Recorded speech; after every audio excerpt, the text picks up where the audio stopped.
Today is the first time Donald Trump sat as a defendant for the actual start of any criminal trial. We are past indictments, arraignments, all those pretrial motions, and the many, many failed attempts by Trump and his lawyers to delay this Judgment Day today in New York. He lost those efforts, and this defense table is not where he wanted to be today. But Manhattan DA Alvin Bragg has now achieved results where other prosecutors were thwarted. Bragg taking a campaign year cover-up and charging it as a felony plot. About 500 New Yorkers showed up today as potential jurors in this case. They may not recall the many details of this story that now dates from 7 years ago. Most of the courtroom action will be about selecting 12 jurors and 6 alternates. This day ended with no jurors selected yet. And this first day of the trial immediately dove into evidence about Donald Trump's potential criminal motive. Lawyers clashing over how to reference that infamous Access Hollywood tape, which prosecutors say motivated then-candidate Trump to pay off Stormy Daniels by Election Day. He wanted it done beforehand for a campaign purpose. That's one sign of the many fireworks to come, which could captivate this jury and the nation watching. So here we are. April 15th, 2024, now sets a legal precedent and marks American history. Other people who have served as president have been investigated, impeached, and accused of all kinds of wrongdoing. But none of them ever ended up at that defendant's table for a criminal trial where Donald Trump sat today. This is not a forum where the defendant has control. The judge is in charge and the jury decides. And that was clear immediately today as defendant Trump sat largely subdued and motionless, his public outbursts muted, his political bluster on hiatus. Legally, Donald Trump is presumed innocent. The burden of proof is on prosecutors alone. But starting tonight and in these weeks ahead, Americans will be presented with this momentous trial, the evidence, the testimony, both sides of the case. No one really knows what comes next. We don't know what the legal outcome will be. We don't know how a mistrial, which would not convict the defendant, we don't know how that would land with voters. Or if a Trump conviction would bring a jail sentence. Or if a conviction would impact voters. Overall, Donald Trump does face 4 total indictments. We've covered that. And remember, 3 of them turn on alleged election crimes. Crimes about abusing and trying to get or hold on to power. Those 3 in D.C., Georgia, and New York. Now, this New York case just happens to be the first prosecution to go to trial, and it could very well be the only one to go to trial before this year's elections. So the stakes really could not be higher. Our whole panel is here to get into this tonight. I want to bring in Rachel Maddow, who joins us on remote. First, Rachel, what does today and the start of this trial mean? First of all, I think that was an excellent summary, Ari. I think that you put those stakes exactly right. I mean, it took us a long time to get here. The origin of this case is, ahead of the 2016 election. It's been a long time. That in itself is a bit of a scandal. I think that's part of what I'm going to be talking about on my show tonight at 9 p.m. Eastern. But we did finally get here. The wheels of justice grind slowly. I did not think they would grind so slowly that they would rock the defendant apparently to sleep at the defense table today. I mean, I have to say, I was not there. I do not know if he was asleep. It is possible he was, meditating or just resting his eyes or something. I don't know. But that's those headlines, on the front page of the New York Times, front page of the Washington Post, front page of the Huffington Post, front page of multiple news outlets today coming out of this, that Trump appeared to fall asleep on the first day of his trial. Those are going to stick. I mean, I know it's not the most important legal thing, but we are in the middle of a campaign, and the age issue is the main thing the Trump campaign wants to use against his opponent. The whole Sleepy Joe thing. I mean, this is, as you said, Ari, this is the most historic thing that Donald Trump has ever done. No president ever has been, no former president ever has been a criminal defendant. And on day one, the headlines coming out of it are that he appeared to doze off. To me, that's just, I mean, it's insane.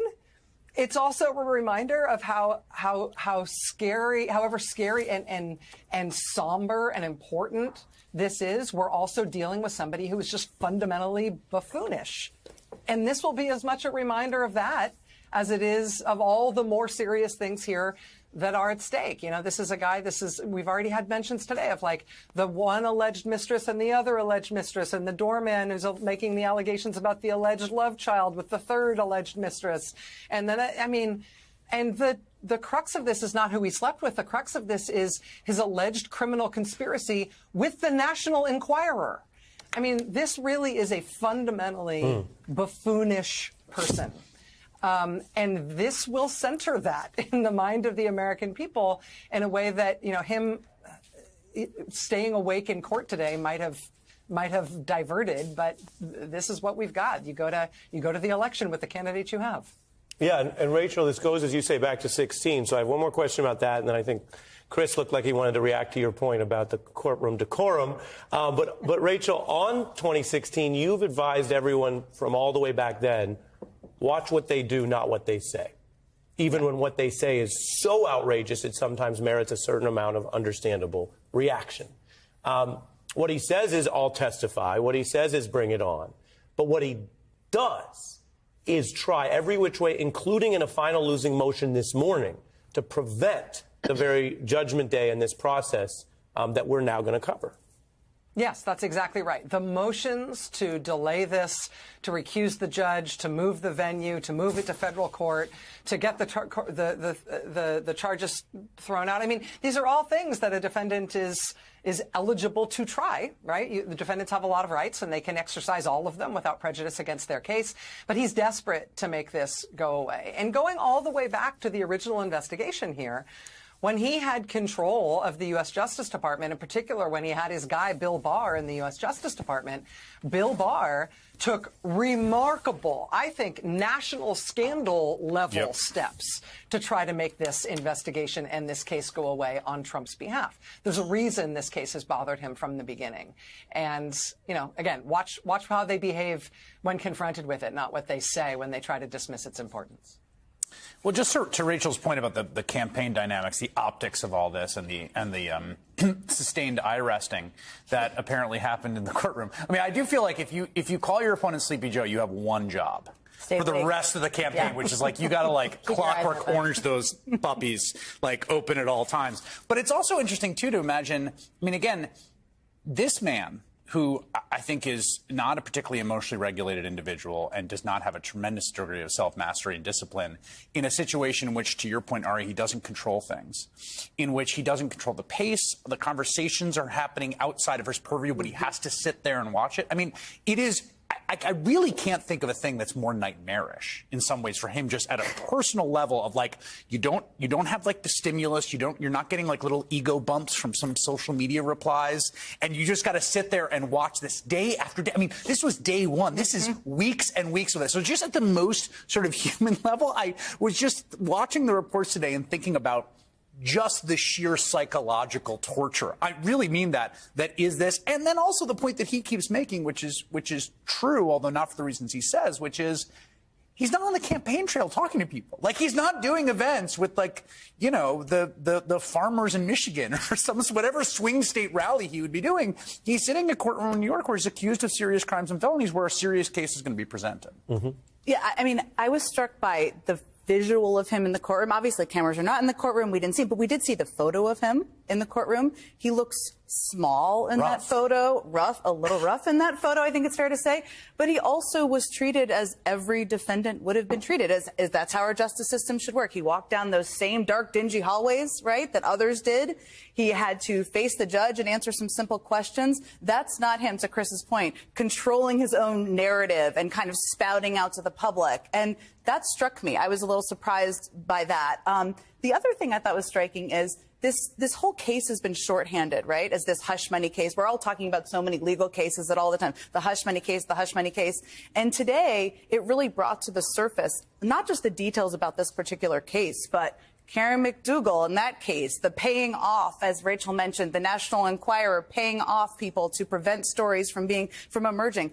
that tells you that's a character case there. So if you're looking at the fact that the backdrop of this is a political campaign, we don't know what the politics will be, but I wouldn't say this was like a particularly good visual optics day for Donald Trump. I mean, can we just go back to the sleeping? A Republican said to me at 2:30 after Maggie Haberman appeared on CNN, who was actually, Maggie's in the courtroom. A lot of our reporters and Sue Craig, who's on my show, is in the overflow room. But Maggie Haberman is in the courtroom, reported that he slumped and fell asleep for a moment. Now, I have a newborn. I fall asleep everywhere except on live TV. I've got like a mountain of sympathy for nodding off. It's actually deeply relatable. However, let's be clear. The entire crux of the campaign against Joe Biden, not just on TV and stump speeches, but all the smears, all the attacks, all the maligning of Joe Biden is about his feebleness. And Donald Trump fell asleep on the first day of his criminal trial today. And if the parties were flipped, that would be everywhere. Oh, my God. I mean, so it just, for me, the asymmetry of the moment was in such stark contrast when only Republicans were calling me and saying, what are you going to do about Trump falling asleep? I was like, wait, what? I can't run it down. Like, what do you need, 11 sources? He fell asleep. Maggie's on, CNN saying it.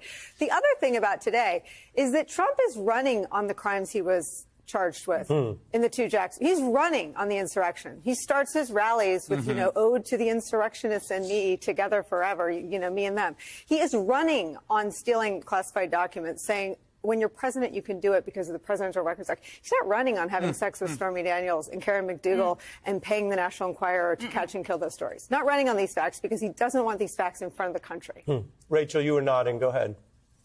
I was just going to say on the National Enquirer part of it. I mean, things that we learned about the fact that the National Enquirer has to be central to a presidential, to somebody who was a president and who wants to be president again, itself is insane. Manhattan DA Alvin Bragg has defined this criminal trial of Trump in those stark terms. Our special coverage continues, and our panel is back with Rachel, Nicole, Jen, Alex, and Chris, our legal experts and others joining us shortly. And Rachel, I wanted to start there because so many smart and informed people have debated over the past year plus which accusation against Donald Trump is the worst, which criminal trial should begin first. Most candidates, I should say, in both parties don't stand currently accused of crimes. Most people who are candidates for Congress are not awaiting criminal trials before the election day, just to reset on that. And we wanted to begin with you and that statement from DA Bragg. It's really the only time he's spoken about this in detail when he did announce the charges. Because his job is not to compare and contrast the whole country. He says there's evidence of a crime in his jurisdiction, and that's what he says is the only thing he had to think about, and that's why we're here today.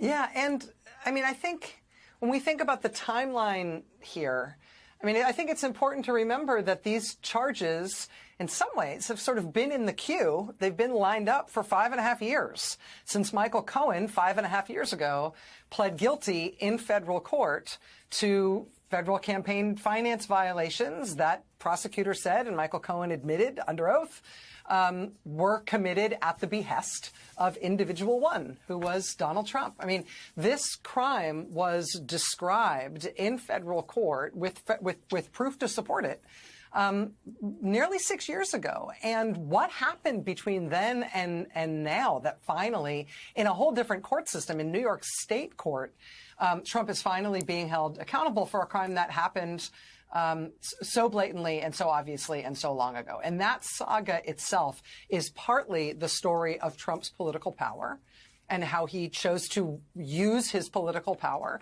to protect himself inside the criminal justice system. Part of it is being a serving president when they're not going to bring charges against you. But part of it is also being a serving president who uses his power over the U.S. Justice Department to kibosh investigations and to have federal criminal court documents whitewashed so that they don't give away as much information about him as they otherwise were going to. So this has just been a very long time in coming. The fact that it's taken so long is testament to how Trump has been able to manipulate the Justice Department, the U.S. Department of Justice, and the U.S. criminal justice system broadly to his own benefit.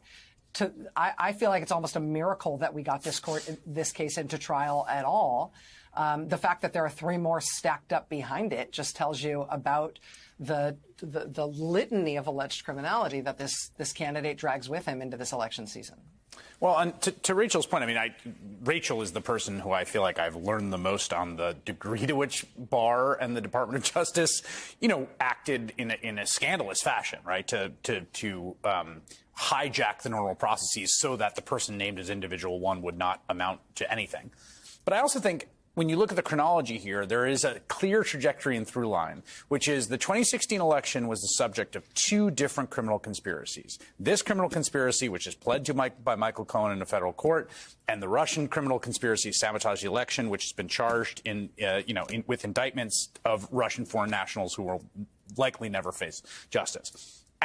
No one really in Trump's orbit was punished for that, right? Then he tried to rerun it with Ukraine in the lead up to the 2020 election, which was found out and blown up, and he faced an impeachment trial over it for which he was acquitted. Didn't really face any real accountability. All that leads up to January 6th, when even after losing the election, he attempts again to use essentially whatever means necessary. And whatever means necessary to this man, he's sort of agnostic about the means. I mean, it could be legal, it could be not legal, right? It could be ethical or dodgy or gray area or scandalous, but he's just trying to do whatever he can to obtain power. It's true in 2016 at the sort of fulcrum of the facts of this case. It's true in the lead up to 2020. It's true after the 2020 election. All of that is one story about someone who never faces accountability for his insatiable thirst for power and his willingness to do anything to quote unquote win even after losing. And this is the first of those tales. Well, and that goes, Nicole, to why the story that the jury and by proxy the country hears is so important.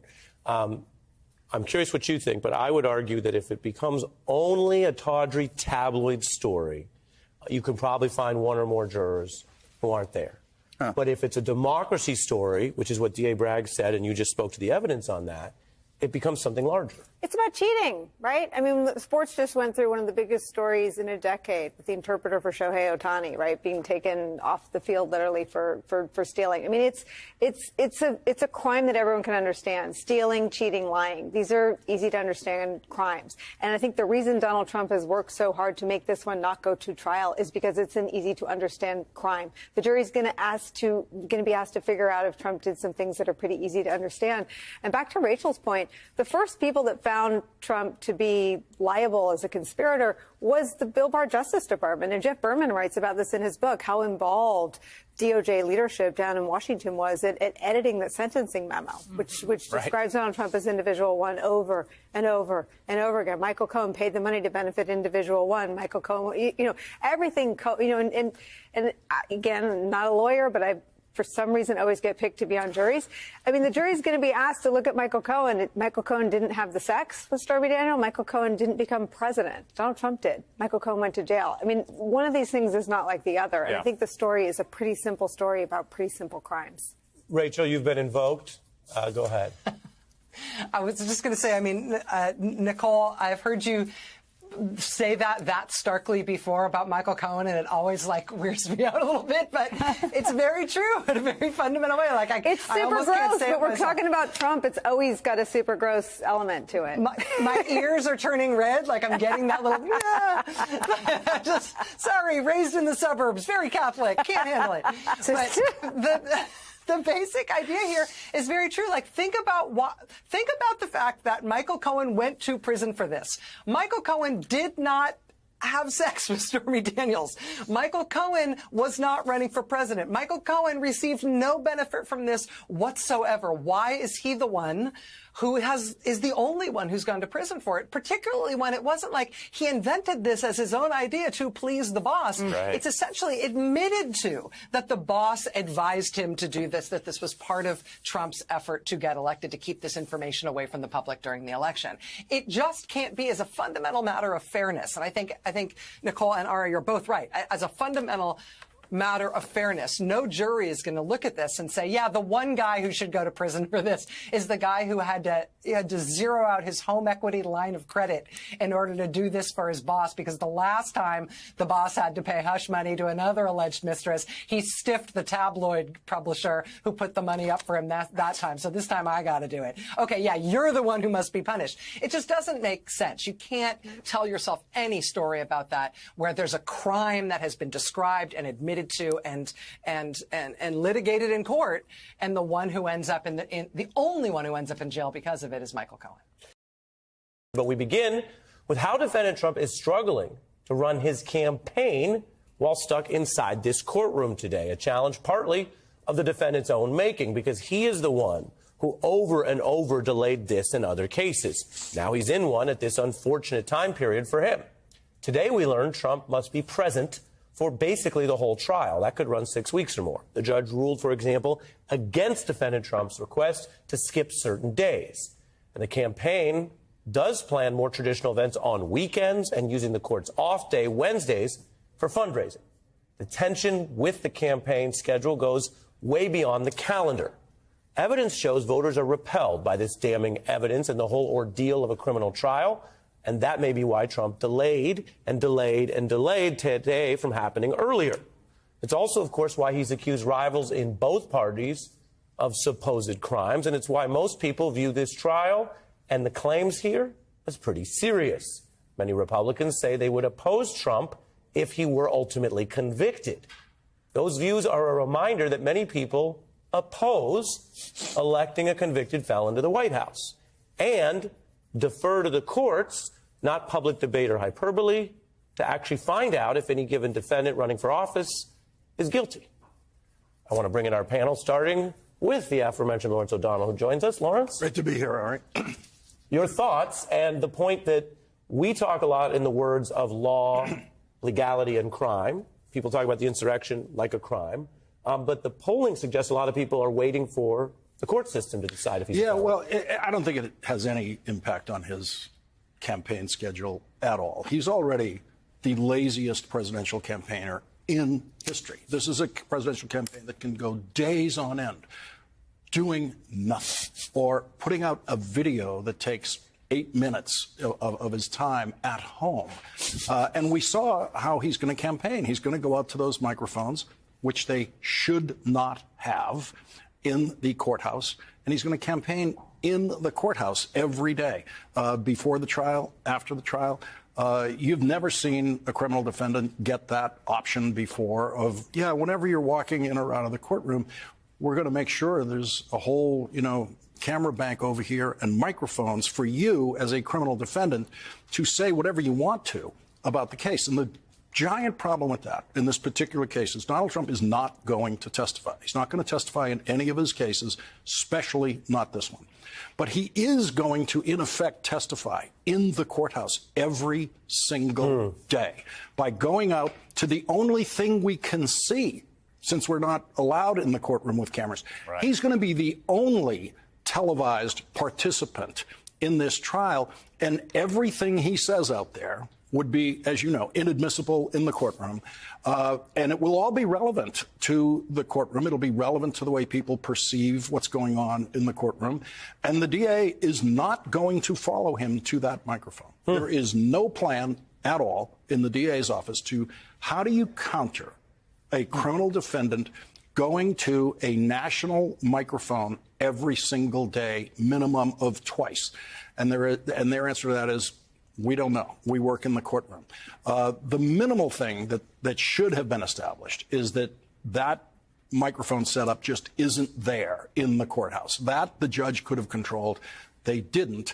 And so the guy who will never testify under oath will be out there at the microphone campaigning, in effect, every day of the trial. And Joy is still with us as we look at that campaign contrast. Your thoughts on both what Lawrence says and the pitfall for Trump, that if he actually did what he claims he would do and testified, he'd be out of control, he'd be subject to the rules of evidence, and it might not go as well.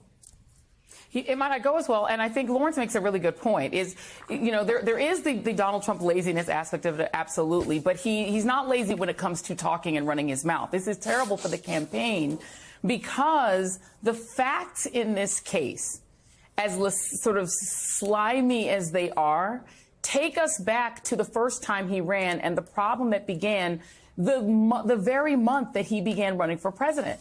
I went back over what Michael Cohen was charged with by the Jeff Sessions, Donald Trump Justice Department, by the way. This was not by some liberal Justice Department. Michael Cohen was charged by Donald Trump's Justice Department.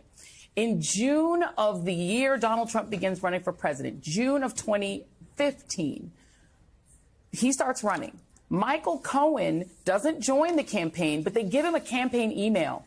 Within the very first month of Donald Trump's first campaign, he and David Pecker start talking about squashing any stories that might be negative regarding women. They start doing that. Fast forward to the following summer, you have Karen McDougal come out in June and start saying she was going to talk. They buy her limited life rights, or at least they offer to, for $125,000. We're now talking about the June before the election.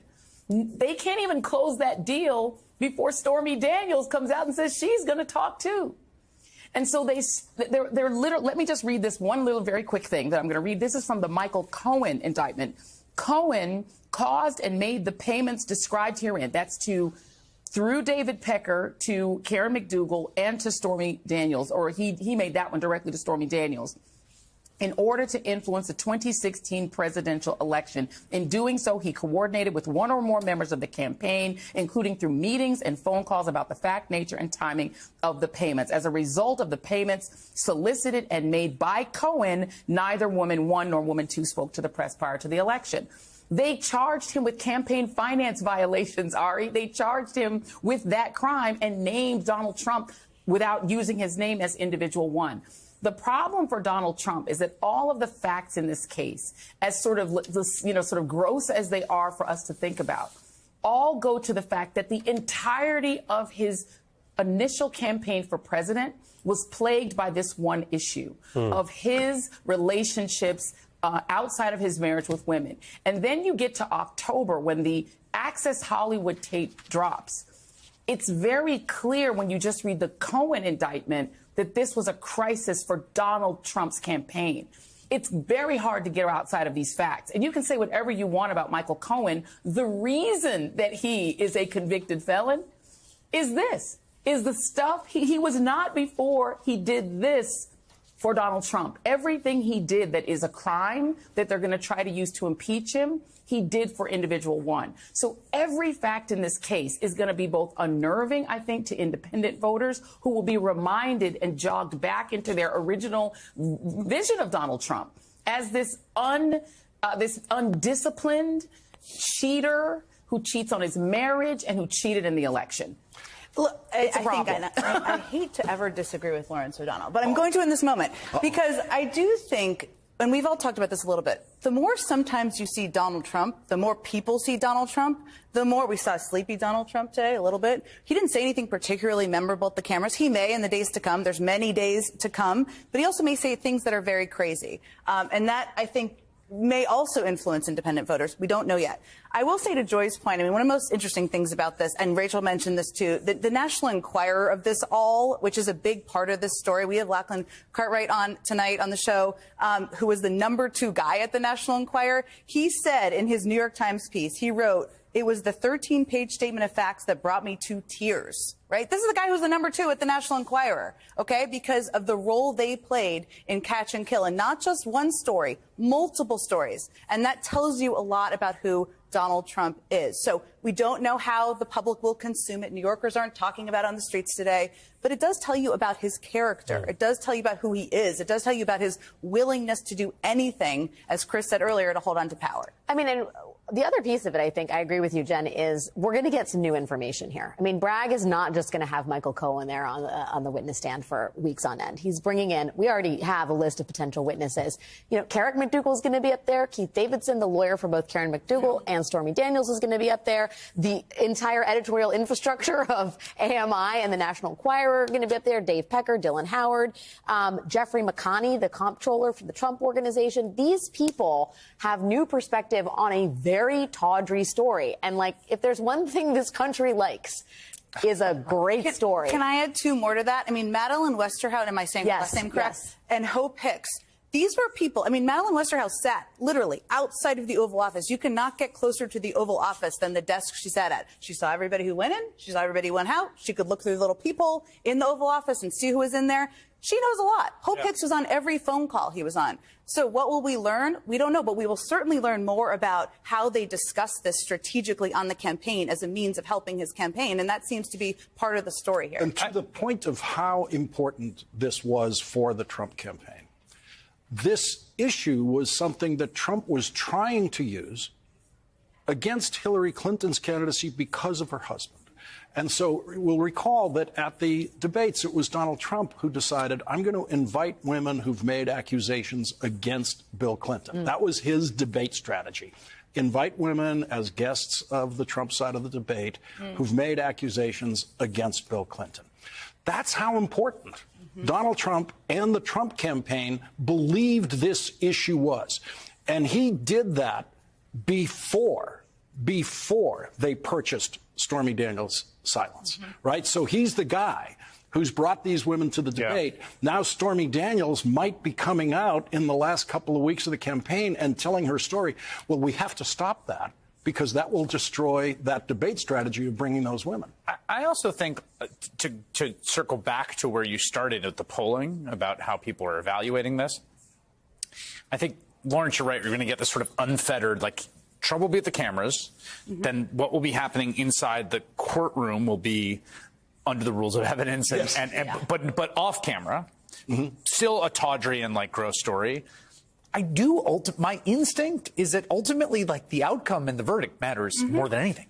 Like, it just seems to me, if I had to bet, what will be the political effect of this is a guilty verdict will hurt him considerably, and something short of that won't, or it might help him. And I mean, so my going into this, that's my level setting, is that the people that are persuadable, or the mushy middle, whoever's in the middle, are kind of looking for guidance from the system to say what it determines is the verdict. Hey, everyone. MSNBC has a new and improved app. You'll get real-time alerts and analysis, live blogs, in-depth essays, video highlights, and the best 2024 election coverage. Download the new MSNBC app. Here's how to do it. You tap on the App Store on your phone. You hit search on the bottom right corner. You type in MSNBC. You click on the MSNBC app. You click on Get or the cloud icon and enjoy it.